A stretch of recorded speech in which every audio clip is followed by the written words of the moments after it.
In this video, I'll look at interpolating some of the keys I've added in, smoothing out the animation, and adding some punch in the timing. What I've done is to add on the fall at the end of this, so that he crouches down, jumps up, looks around, and then falls, and then squishes at the end, returning back to a state of 0 on the rolls, and squashing and scaling down. What I'll do then is look at the keys, starting with the major elements first, and smoothing them out. What I've done is to right-click on the timeline and choose Filter and return back to Current Transform. That way I can see exactly what's going on. Right now it's just the position keys. He animates on the Z-axis. Although it shows up here as the Y, it's actually his Z, as my orientation or my pivot is set to view. I'll look at that major transition first, squatting down and then jumping up, as that's the major motion in the up and down here in the front view, and then I'll start to look at the rotation and scale. I've got a couple of ways to do this. I can either go into my dope sheet, my graph editors, or down here in the mini curve editor. I'll pull that up and take a look. With the mini curve editor open, I'll make sure that I select his control master object, and there's the animation on it. We can adjust this by grabbing right under the name bar and pulling it around. I'll also filter down, scrolling down in my object list, and there under control master in the transforms is the Z position. That's where a lot of the animation occurs. Right now what we're seeing are the step tangents, and I've added in an extra key right here so he hangs a little more in midair. Sometimes what I'll do is first take these keys, selecting them all, and changing them over to linear. This way it's a straight interpolation between the keys, and I can get a feel for the way the timing works. I can also then go in and say if there's any that I know should be fast or slow, try them out. As an example, he might start out even, and then in this first key, which is the crouch down, he'll slow into it. Up here at the top I've got different ways to set tangents. There's auto, spline, fast, and slow. I'll do a slow in and then a fast out when I'm ready. I'll pick this top key and let him jump up slowly. I'll pick the next key here and let him ease out slow. He's going to drop, and then this last one will be a fast in. I'm ready to adjust a little more custom. I could go and play this, but I have a pretty good idea of how it's going to look. It's going to drift a little bit at the bottom. What I need is a little more spring off the bottom key here after the crouch. I'll pick this key and set the tangents over to spline. There's Bezier handles on it, and I can adjust them. With one handle, I can hold Shift and break the influence. Right now these are Bezier handles, meaning the influence crosses the key. Alternately, by holding Shift, I can break it, drag this key up, and make a nice sharp, fast transition. He springs off the bottom.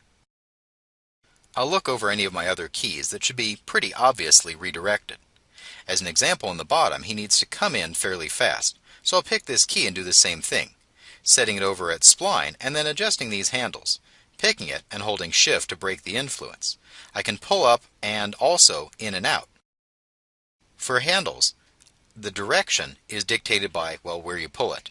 The strength of it is dictated by the length. So what this reads as is a fast out. He drops in slowly and then quickly comes into that key. Now I'll preview this motion and see what it looks like.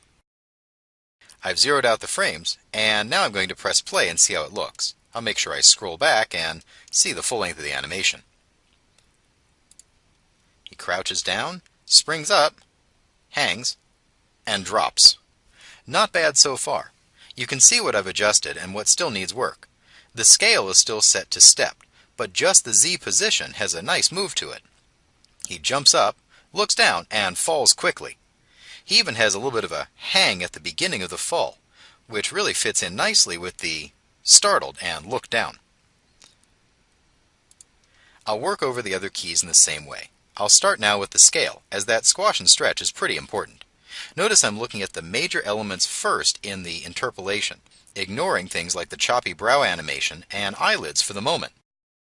Back here in my curve editor, I'll scroll down, and there's scale. Because I've used squash and stretch, we're seeing multiple axes here at once. I'll start out by setting these tangents as I did for the position. It looks like I may need another scale key, but we'll see how it runs first. You can hold Alt to pan and the mouse wheel, and zoom in if you need. To begin with, he crouches down, and that can be in a linear manner, so I'll pick both of these keys and try them linear. Out of this next key, I'll set its tangents to spline, and here's the difference. Setting the tangents to auto flattens out both tangents, giving you a slow in, slow out, or Bezier float. This is responsible for a lot of drifting animation a lot of times. Setting the tangents to spline keeps the interpolation, the lines here in blue between the keys, but adds in Bezier handles. What we can see here is that one handle is off to the side left, and that's because of the step here. The other one is aligned with this blue line, ready for adjusting. Now I'll pick this next key, which is at the top of the hang, and I'm going to set this one to slow and see how it looks. He's going to squish down, release, and scale out. I'm not sure if that's the right one, as he should jump and then elongate pretty nicely.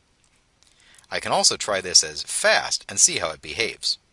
We can take this key again, hold Shift and break the influence, and adjust it around as needed. I'm going to let it go out fast, that he releases pretty quick from his squish down crouch, and then scales in to that second key up here at the top. I'll pick this last key and try it as a linear, seeing how it behaves and seeing if it's in the right direction. I can always take the handles on these and pull them around by setting to spline and then adjusting, holding Shift to break the influence. The doubled white lines here show the frame I'm actually on, and I can see this needs a little work.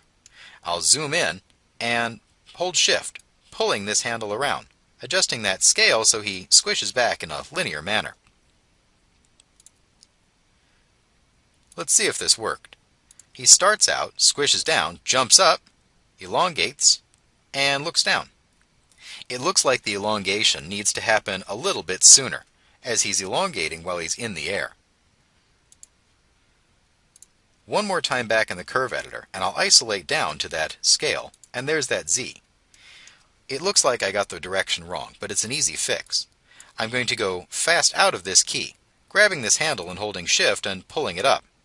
Then I'll grab the second key's handle and pull it, so that fairly quickly he is up and elongated. As part of that motion, he's elongating into the direction of the bounce.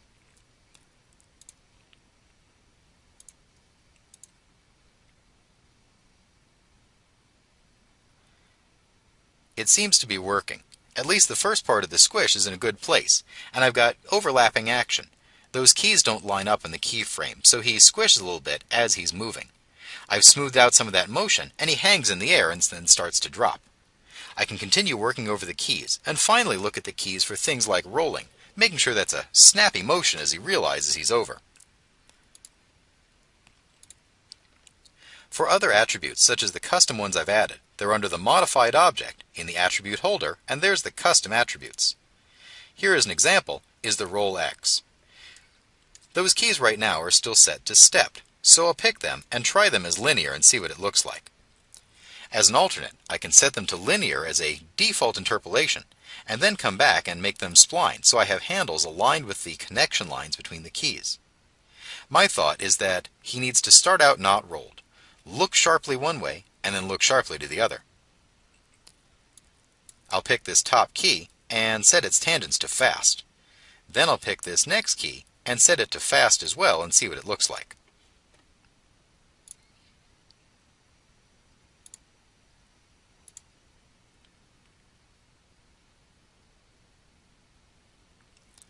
It's better. We can see where I need to adjust the keys, but at least he looks back and forth and looks down and then starts to drop.